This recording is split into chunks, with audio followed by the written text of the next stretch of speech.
బ్రహ్మంగారికి 5 కొడుకులు ఒక బిడ్డ.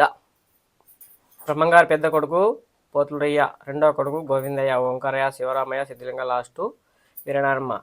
బ్రహ్మంగారి కొడుకులు బ్రహ్మంగారిని, నానా మాకేమీలో మేము ఎట్లా అని అడిగితే, మీకు నీ గర్భవాసాన 5 కూతురు అవతారిస్తారు, ఈశ్వరదేవైన కూతురు కొండలో తపస్సు ఆచరించాలని బ్రహ్మంగారు చెప్తాడు.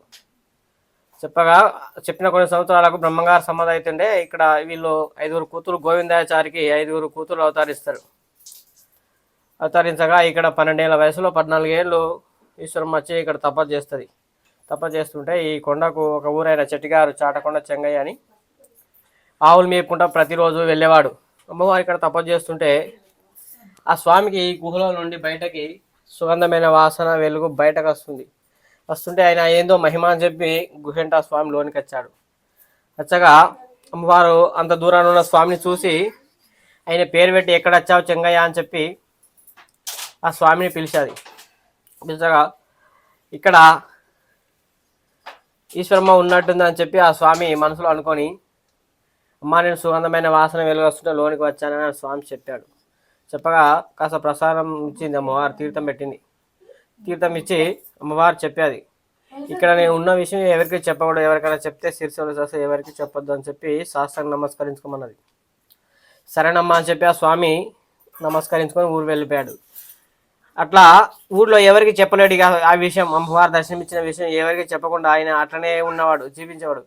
ఉండగా కొన్ని సంవత్సరాలు ఇక్కడ 14 సంవత్సరాలు అమ్మవారు ఇక్కడ తపస్సు చేస్తూనే ఉంది. ఆయనకు 14 సంవత్సరాల టైం వరకు ఆయనకు వయసు అయిపోయి ఈ కొండకు ఆవులు మేపలేక ఊర్లో మంచం మీద పడి ఉన్నాడు.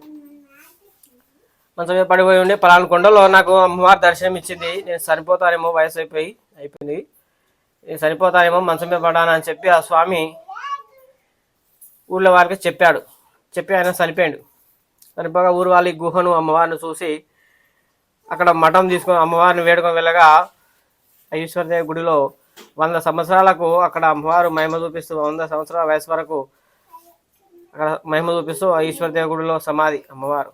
ఇది తపస్థలం. ఇంత స్థలంలో 12 సంవత్సరాల వయసులో 14 సంవత్సరాలు తపస్సు చేసింది. ఇవి దారులు: శ్రీశైలము, బనగానపల్లి, యాగంటి అమ్మవారు వెళ్ళిన సురంగ మార్గం. ఇటు సైడు తిరుపతికి దారి, తిరుపతి సురంగ మార్గం దారి. బ్రహ్మంగారి మఠంలో మీరు చూడదగ్గ ప్రదేశాలు వచ్చేసి బ్రహ్మంగారి మఠము, తర్వాత ఈశ్వరీదేవి అమ్మవారి గుహ, తర్వాత మీకు కక్కయ్య మఠం అని వస్తుంది, పోలేరమ్మ టెంపుల్ అని వస్తుంది, సిద్ధయ్య గారి టెంపుల్ ఉంటుంది, ప్లస్ మఠం కూడా ఉంటుంది. అన్నీ కూడా తప్పకుండా విజిట్ చేయండి.